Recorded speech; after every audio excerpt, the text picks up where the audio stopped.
My name is Cheyenne Rawlings, and I chose to write my final research paper on Shirley Jackson's The Lottery and its sinister aspects through her literary devices. The Lottery is a short story Jackson wrote and was published in 1948.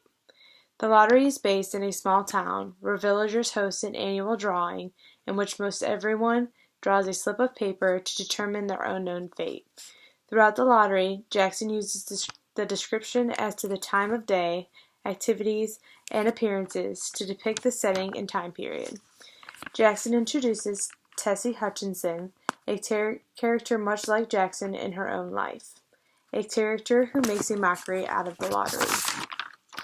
Using Tessie to make a mockery out of the lottery, as well as the nonchalant atmosphere about the situation, shows Jackson's use of distant humor.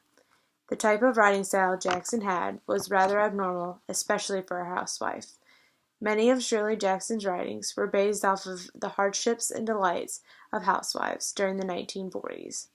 Her short stories were a type of outlet in order for her to express her true feelings, which was polar opposite to what she was raised to do. Writing was a way to release some of her frustration with the internal and external expectations of keeping up with a traditional American household, and of course the social standards. Jackson had a very realistic, yet horror-like, fictional writing style. Now, it's not like a gory horror or a Goosebumps type of style, but more open-ended or imaginative.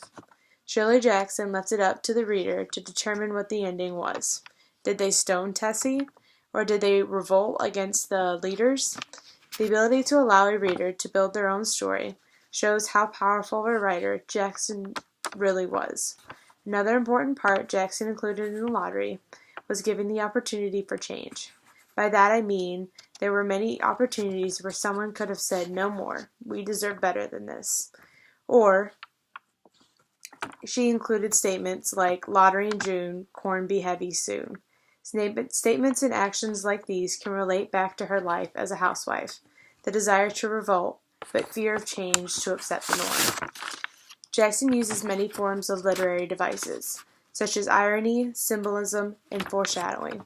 The irony being the ideology of stopping the lottery would send them back into the Stone Age, yet the villagers were performing a Stone Age act.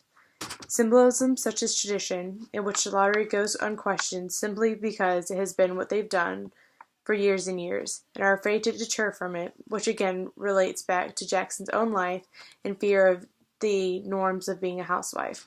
Foreshadowing and superstition go hand in hand.